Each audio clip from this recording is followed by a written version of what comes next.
మనకి కాకినాడలో శివాలయంలో ఈ మధ్యనే పూజారిని వైసీపీ నాయకుడు అనుచరుడు, ఆ మాఫియా డాన్ అనుచరుడు శివాలయం పూజారిని అర్చక సమాజాన్ని చొక్కా పట్టుకొని కొట్టారు. మొత్తం పాపం ఆ కండువా తీసుకొని చాలా ఇబ్బంది, భక్తులు చూస్తుండగా కొట్టారు. భీమవరంలో యజ్ఞోపవీతం తెంపేశారు. అంత అహంకారులు వీళ్ళు. పెత్తందారి అహంకారం అంటే ఇది పెత్తందారి అహంకారం. యజ్ఞోపవీతాన్ని తెంపేసే అహంకారులు వీళ్ళు పెత్తందారులు.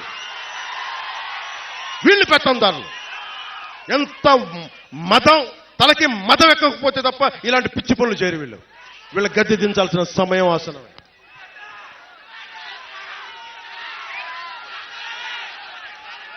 ఏ స్థాయికి వెళ్ళిపోయారంటే ఈ రోజున వేమూరు నియోజకవర్గంలో పార్టీల కోసం వచ్చే మా కూటమికి నిలబెట్టడానికి మద్దతు కోసం వచ్చిన ఎన్ఆర్ఐల్ని మీరు కూటమి కోసం మీరు ప్రచారం చేస్తే మిమ్మల్ని వెనక్కి వెళ్ళనివ్వం, మీ మీద కేసులు పెడతామని బెదిరిస్తా ఉన్నారు. వాళ్ళు పిఠాపురం కాదు, ఆంధ్రాలో ఎక్కడికెళ్ళా రమ్మని చెప్దాం, తరిమి కొడతాం ఇలాంటి పిచ్చి మాటలు మాట్లాడితే ఒక్కొక్కరు.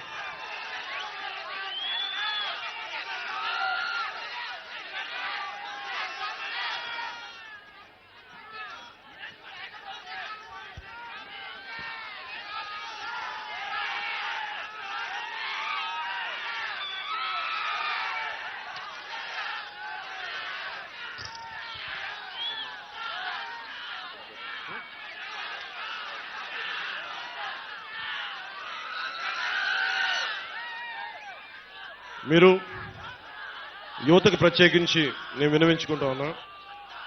ఇప్పుడు కాకినాడ పోర్టు ఉంది, మీకైనా డబ్బులు కావాలంటే సరదాగా డబ్బులు కావాలి మీ అందరికీ. లేదు, కాకినాడ పోర్టులో పాపం మనకి అరవిందో సంస్థ ఫ్యాక్టరీ 2 వాళ్ళయే, కాకినాడ పోర్టులు 2 వాళ్ళయే. ఒక కంపెనీకి ఒకటే ఇవ్వాలి, కానీ పాపం రూల్స్ తుంగలో తొక్కి 2 పోర్టులు వాళ్ళకే ఇచ్చారు. అక్కడి నుంచే అదే చెప్తున్నా, మాఫియా డాన్ గురించి మాట్లాడుతున్నా.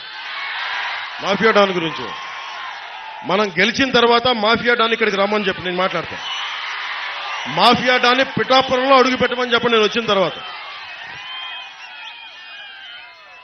పిఠాపురంకి రా.